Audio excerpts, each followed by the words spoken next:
So what sets Battlefield apart from the other mainstream franchises in the casual FPS scene, such as Call of Duty? I think there's a lot of reasons why Battlefield appeals to a different kind of player base, but in today's video I wanted to focus on one single element that, in my opinion, is the core and essence of the Battlefield franchise. A couple weeks ago, I put out a poll on the channel that asked the simple question, should weapons be locked to specific classes? And I got a lot of feedback and engagement on that poll, as well as some comments from people defending their position. And the results of the poll were kind of what I expected.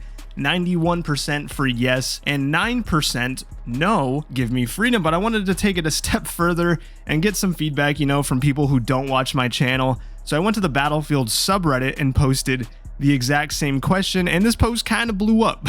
Now you can see my Reddit, whatever. I got a ton of upvotes, comments. It all kind of mirrored the results that I got from the poll on the channel. But yet it's interesting because there's definitely a segment, in my opinion, a newer segment of the community, not trying to generalize, but from what I've seen, they're usually newer players that actually preferred Battlefield 2042's class system, which, if you don't know, Battlefield 2042's class system is pretty light, almost non-existent in my opinion, meaning weapons are not locked to classes, but instead specialists and some gadgets are what's locked to classes. And with the leaks of Battlefield 6 continuing to take over the internet, people are starting to get a little antsy due to the fact that it seems like in these leaked playtests, the next Battlefield game is taking a similar approach to Battlefield 2042, where weapons are not locked to classes. So hypothetically, recons can run around with an LMG and an assault player can run around with a bolt action sniper. Now, of course, it's pre-alpha. They could just be doing this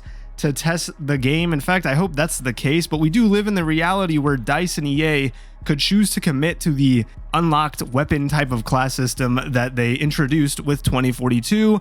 And I'm here to say that I think that would be a huge mistake. In this video, I'm going to talk about why that would be a mistake. In my opinion, having a free-for-all type class system like 2042 completely removes the soul of what makes a Battlefield game Battlefield. I am going to address the other side though, because I do think there are some arguments that I should talk about and I want to give credit to, but ultimately the class system of the classic Battlefield games is what sets Battlefield apart, and I do believe they could be making a huge mistake with Battlefield 6. Really quick though, if you are enjoying the content around here, make sure to subscribe. This is a Battlefield only channel where I give my takes on the franchise and keep you up to date on all of the latest news, leaks, etc., whatever might be Battlefield related. So if that sounds cool to you, definitely make sure to stick around while we wait for the new game. First, I'm going to address the people who actually argue for the sake of free-range classes, as I like to call it, because I think the majority of Battlefield players don't agree with that take. Most of us want weapon locked classes, and this response to my Reddit post here was definitely the most interesting response that I got, and I'm going to briefly go over it. You can read the full thing if you want. I'm going to put it up on screen right now, but the guy pretty much hates teamwork. He clearly doesn't seem to care about helping his fellow teammates. For him, the main goal of the game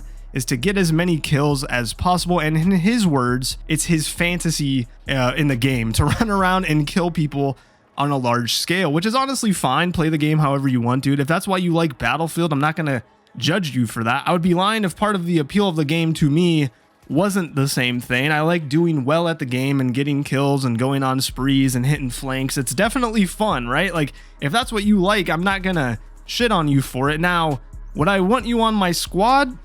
Probably not. I mean, like, this is definitely the kind of player who doesn't revive anyone, doesn't engage vehicles, probably doesn't play the objective. So although I'm happy you like Battlefield, you are the kind of player that I necessarily don't enjoy playing with, but I digress. Long story short, he doesn't like class locked weapons, and his argument is that having versatility and allowing people to experiment with their guns is what allows people to stay engaged with the game longer. But here's what I just kept thinking when reading this post. I'm like, okay, but with that logic, what's even the point of having classes in the game at all? You might as well just have abilities and perks you can choose from to match your playstyle. In my opinion, if that's the case, classes just kind of get in the way. They are null and void. It's just words at that point. It doesn't really seem to matter anymore, in my opinion. And I feel like, to argue against this point, having class locked weapons in a Battlefield game is what ironically truly adds to the experimentation and longevity for players. I feel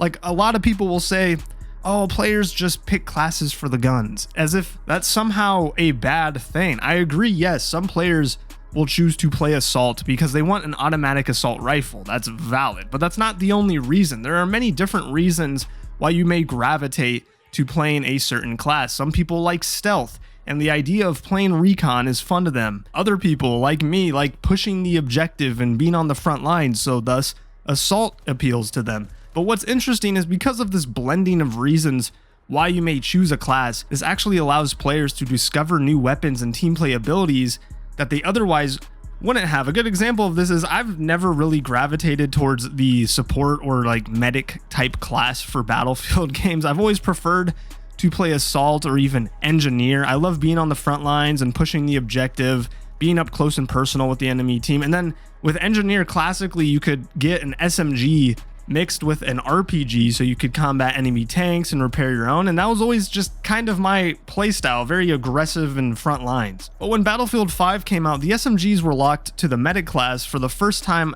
ever in the franchise, I believe, correct me if I'm wrong, but I love SMGs, right? So initially I was kind of bummed out. I'm not really sure how I feel about playing medic. I haven't really played medic a lot in previous Battlefield games. I'm concerned I'm gonna suck at being a medic, you know, and kind of ruin the experience for my teammates. But the game forced me to play as medic in order to use SMGs, and I ended up falling in love with being a medic and playing that support type of role. It actually opened my eyes to the fact that this actually matches my playstyle a lot better. I can not only rush the objective and play close quarters, but I can revive my teammates and get extra XP for healing as well and perform better in matches. And to this day, I play medic a lot because I discovered how much fun playing that role was for me. And I would have never given medic a chance, and I would have never experimented like that with my playstyle if it wasn't for the fact that I was low-key forced to play medic if I wanted to use an SMG. So I think some people think that's inherently limiting, but I think it allows you to play and experience the game in new ways by forcing you out of your comfort zone. And it's also what makes Battlefield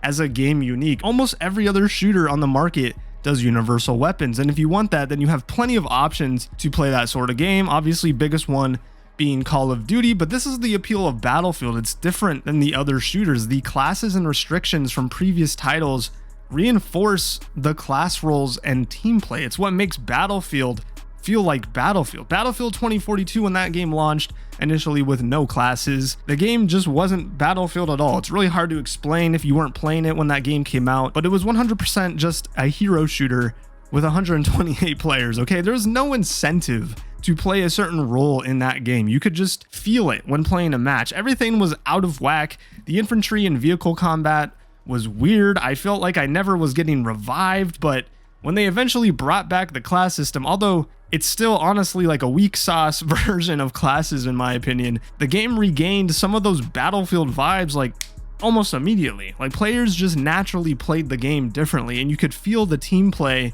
based off the fact that there was some kind of class selection and gadget locks behind the classes. And this is why I do believe not returning to this kind of restricted weapon class system could be a huge mistake for Battlefield 6. I completely understand the desire to have more weapon options depending on what you play. I do understand some guns can get stale. So I think returning to a class system like Battlefield 4 would be perfect in my opinion. That way you are still forced to roleplay as a certain class if you want an LMG or a sniper, but also you are given the freedom to play recon, for example, a bit more aggressively with a carbine if you wanted. Battlefield 4 seemed to blend both worlds perfectly, and that's why I think it was regarded as one of the best Battlefield games ever, because it is true, I will give credit to the other side just a little bit, that in some Battlefield games, if you are mainly an assault player and you only really want to play assault, the guns can get stale. Whereas in Battlefield 4, I felt like it was a good